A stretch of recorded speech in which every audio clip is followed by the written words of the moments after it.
سبحان اللہ کہنے سے بظاہر اس کا کوئی خرچہ تو نہیں ہوتا، یہ میں آپ کو گارنٹی کے طور پر بات بتانے لگا ہوں۔ سبحان اللہ کہنے سے کسی کا خرچہ تو نہیں ہوتا، لیکن جو حضور کی محفل میں بیٹھ کر حضور کا ذکر سن کر سبحان اللہ کہتا ہے، اس کا مدنی کملی والے آقا کے گنبد خضرا میں چرچا ضرور ہوتا ہے۔ میرے آقا نے ارشاد فرمایا حدیث مبارکہ، حضور نے فرمایا جب میرا کوئی امتی میری بارگاہ کے اندر درود بھیجتا ہے تو فرشتہ میری بارگاہ میں حاضر ہو کر اس کا پڑھا ہوا درود ایک کشت میں لاتا ہے اور لا کر میری بارگاہ میں پیش کرتا ہے، یا رسول اللہ آپ کا فلاں بن فلاں، والدین کے نام کے ساتھ فلاں بن فلاں امتی آپ کی بارگاہ میں درود و سلام بھیج رہا ہے۔ اور جب آج کی اس محفل کا ذکر آقا کریم صلی اللہ علیہ وسلم کے مدینہ طیبہ میں ہو رہا ہوگا، فرشتے پیغام لے کر جا رہے ہوں گے تو فرشتے وہاں پر جھوم جھوم کر بتا رہے ہوں گے، یا رسول اللہ جامعہ مسجد رحمت للعالمین کے اندر آپ کے غلاموں نے محفل جشن مالک کونین کے نام سے آپ کے ذکر کی محفل کا انعقاد کیا ہے، اس میں آپ کا فلاں فلاں غلام آپ کی نعت پڑھ رہا ہے اور آپ کا فلاں فلاں غلام اس پر سبحان اللہ کہہ رہا ہے۔ جو سبحان اللہ کہتا ہے اس کا خرچہ نہیں ہوتا مگر چرچا ضرور ہوتا ہے، اس لیے بلند آواز سے کہیے گا سبحان اللہ۔ ناموں میں جو ایک نام حسین اور جلی ہے، ناموں میں جو ایک نام حسین اور جلی ہے وہ نام علی، نام علی، نام علی ہے۔ مولا علی کے نام پر بلند آواز سے سبحان اللہ ہونی چاہیے۔ سنی کا یہ عقیدہ ہے، آج یہ غلط روش پھیلائی جا رہی ہے کہ سنی ذکر علی نہیں کرتا، ارے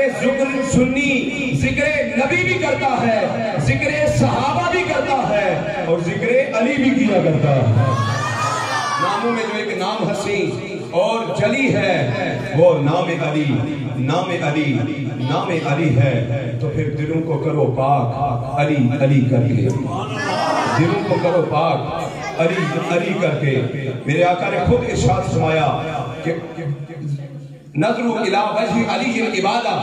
علی کے چہرے کو دیکھنا بھی عبادت ہے۔ صحابہ نے عرض کی یا رسول اللہ علی کے چہرے کو دیکھنا تو عبادت ہے، ایک وقت آئے گا موت تو سب کو آنی ہے، سب نے دنیا سے چلے جانا ہے، ایک وقت آئے گا علی کا انتقال ہو جائے گا، پھر جو آنے والی آپ کی امت ہے وہ اس ذکر اور اس عبادت سے تو محروم رہ جائے گی کہ وہ علی کے چہرے کو دیکھ سکے۔ تو یا رسول اللہ ان کے لیے کیا پیغام ہے؟ میرے آقا نے فرمایا ذکر علی کی عبادہ، علی کے چہرے کو دیکھنا ہی عبادت نہیں بلکہ علی کا ذکر کرنا بھی عبادت ہے۔ تو پھر دلوں کو کرو پاک علی علی کر کے، دلوں کو کرو پاک علی علی کر کے، منافقت کو مٹاؤ علی علی کر کے،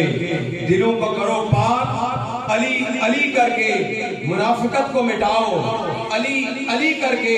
اور اگر مائیں چاہتی ہیں کہ نیک ہو بچے، اگر مائیں چاہتی ہیں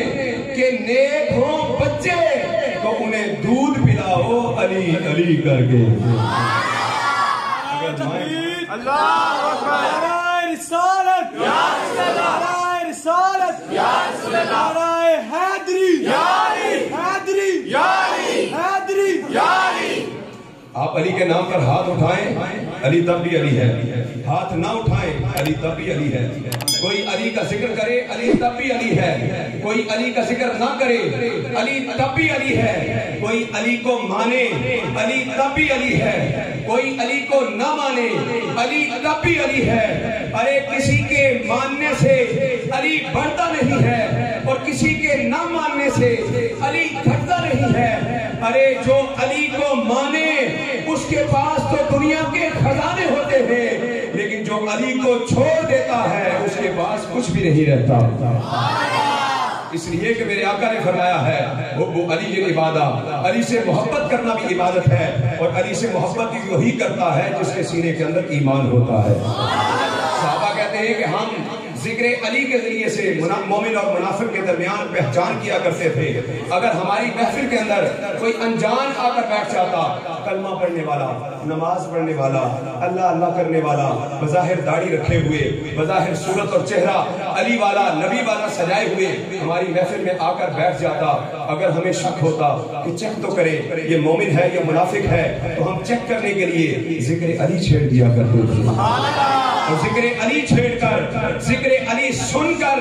جس کا چہرہ مرجھا جاتا تھا ہم سمجھ جاتے تھے یہ پکا منافق ہے، اور ذکر علی سن کر جس کا چہرہ کھل اٹھتا تھا ہم سمجھ جاتے تھے یہ پکا مومن ہے.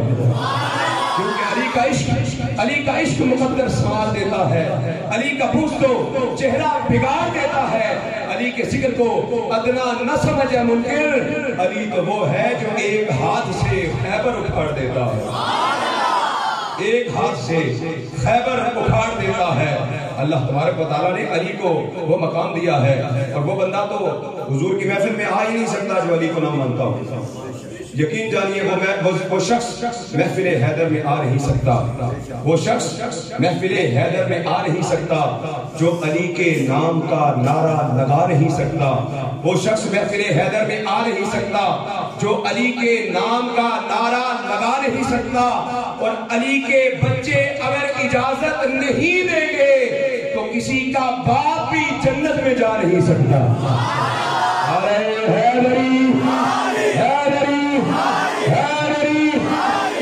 الحمدللہ